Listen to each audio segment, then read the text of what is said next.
मौज। कविता अपने माता पिता की बहुत लाडली थी। 3 बड़े भाइयों की बहन थी। कोई भी चीज मांगने पर उसी वक्त सामने हाजिर हो जाती। पूरे घर में रौब था उसका। पूरे परिवार और नौकरों पर राजकुमारी की तरह हुक्म चलाती थी कविता। स्कूल में भी पूरा रौब था उसका। बड़े घर की लाडली जो थी वह। ऐसे ही उसने कॉलेज में दाखिला लिया। उसके ठाठ बाट, बड़ी गाड़ी में आना जाना, हर दिन नया फैशन देखकर हर कोई उससे दोस्ती करना चाहता था। थोड़े ही दिनों में उसके बहुत से दोस्त बन गए। पूरे कॉलेज में उसकी अपनी ही एक पहचान थी। इन दिनों उसके घर एक रिश्ता आया। खानदानी लोग थे और पापा की पुरानी जान पहचान थी उनके साथ। कविता के साथ कोई जबरदस्ती नहीं थी, पर कविता ने फिर भी हाँ कर दी, क्योंकि वह अपने परिवार से बहुत प्यार करती थी। वह जानती थी कि वह लोग उसका अच्छा ही सोचेंगे। लड़के का नाम राज था।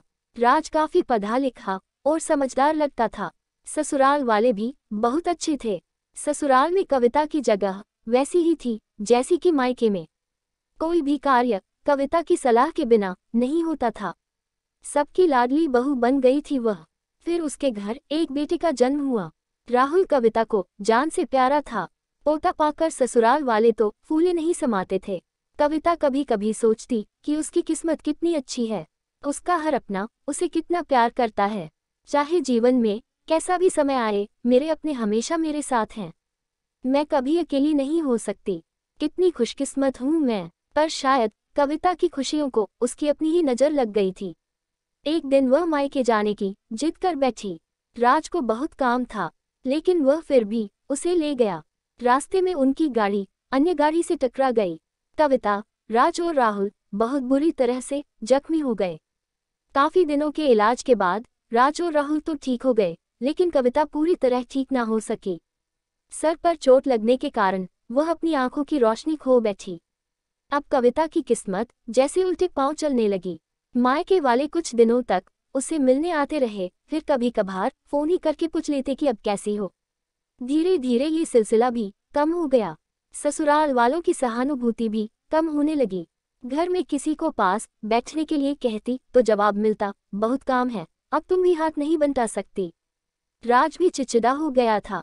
बस राहुल ही था उसके साथ, जिसके साथ हंसते खेलते उसका वक्त गुजरता। एक दिन कविता के हाथ से कुछ सामान गिर गया, जिसकी वजह से राहुल को हल्की सी चोट लग गई। कविता के सास ससुर ने राहुल को उससे अलग कर दिया कि कहीं उसके ना देखने की वजह से बच्चे का कोई नुकसान ना हो जाए।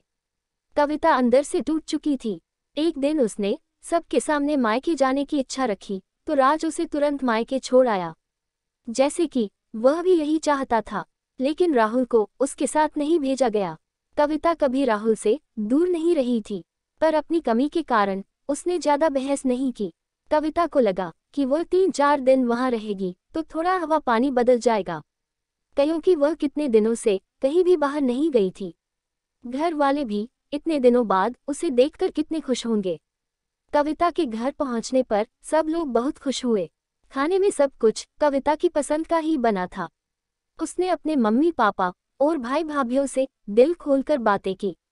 उनके छोटे छोटे बच्चे भी बुआ के साथ घुल मिल गए थे। रात को सोने के वक्त जब वह कपड़े बदलने लगी तो उसे पता चला कि उसका बैग तो बहुत भरा हुआ था। वह सब समझ गई। वह बहुत उदास हो गई।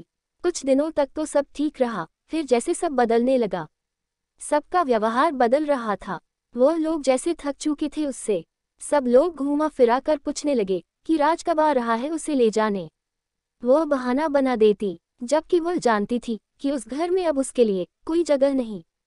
कविता से चलते वक्त कुछ न कुछ नुकसान हो जाता। थोड़ी बहुत टोकाटाकी उसे सुनाई देती, वह टाल देती। एक दिन उसके हाथ से लगकर एक कीमती फूलदान टूट गया। छोटी भाभी ने बहुत हंगामा मचाया। कविता के माता पिता रोज रोज के झमेलों से तंग आ गए थे। उन्होंने राज को खुद से फोन कर दिया। राज कविता को अपने घर ले गया। कविता को अपने परिवार वालों से ये उम्मीद न थी।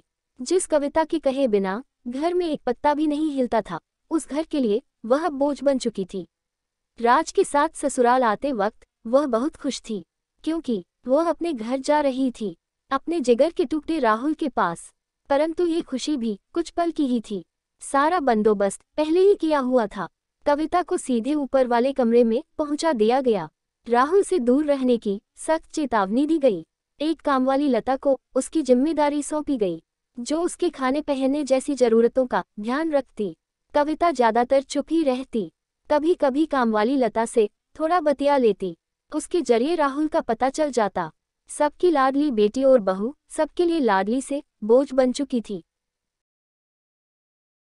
ये कहानी आपको कैसी लगी कमेंट जरूर करना। अगर ये कहानी आपको पसंद आई हो तो लाइक एंड सब्सक्राइब करना ना भूले। धन्यवाद।